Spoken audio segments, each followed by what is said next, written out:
नवरात्रि का जो 7वां दिन है उसे काल रात्रि के नाम से जाना जाता है। इस दिन में हम जो है हमारे जो अनिष्ट ग्रह मौजूद हैं हमारी पत्रिका में उसके लिए हम ये इस दिन उपास रखते हैं। इस दिन उपास रखने से जो हमारा सहस्त्र चक्र है वो काफी मजबूत हो जाता है। अगर पत्रिका में किसी का शुक्र कमजोर है तो उसे शुक्र से जुड़े हुए उपाय इस दिन करने चाहिए नवरात्रि के 7वें दिन। जैसे आप रेशम के कपड़े खरीद सकते हैं, इत्र खरीद सकते हैं, अपने बॉयफ्रेंड या हस्बैंड को आप परफ्यूम जो है गिफ्ट दे सकते हैं।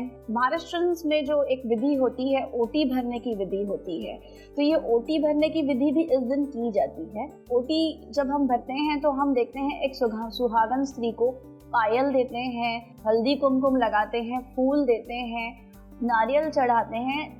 ये जितनी भी वस्तुएं हम चढ़ाते हैं ये किसी ना किसी ग्रह के अधीन है, किसी ना किसी ग्रह को ये रिप्रेजेंट करती हैं ये वस्तुएं। तो जब हम किसी की ओटी भरते हैं तो इसका अर्थ ये हुआ कि हम चाहते हैं कि जो ये स्त्री है ये सदा सुहागन रहे, ये हमेशा लग्जरीज इसकी लाइफ में बनी रहे, शुक्र जो है इस सामने वाले का हमेशा प्रबल रहे।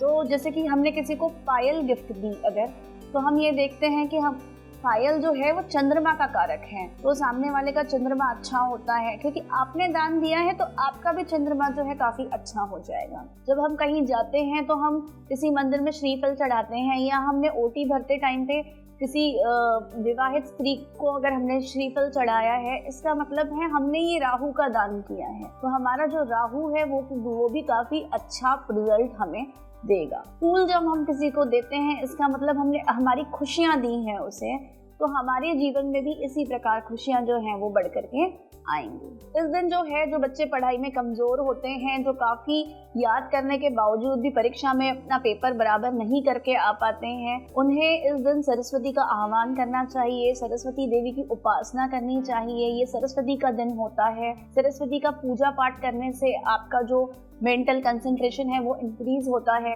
आपकी जो याददाश्त शक्ति है वो काफी बढ़ जाती है। सरस्वती का जो एक मंत्र है वो है ओम एन नमः, OM ओम AINN नमः। ये मंत्र जब आप पढ़ते हैं तो आप देखते हैं कि आपका जो कंसंट्रेशन लेवल है वो धीरे धीरे काफी आगे बढ़ रहा है। आपका जो चित्त है, आपके चित्त के अंदर कहीं ना कहीं ठहराव आ रहा है। एन जब ये आप काफी बार ऐसे रिसाइट करते रहते हैं तो आपके बॉडी के अंदर एक अलग एनर्जी फ्लो होती है, जिस एनर्जी से आपका जो मस्तिष्क है वो काफी स्पीड पे काम करने लगता है।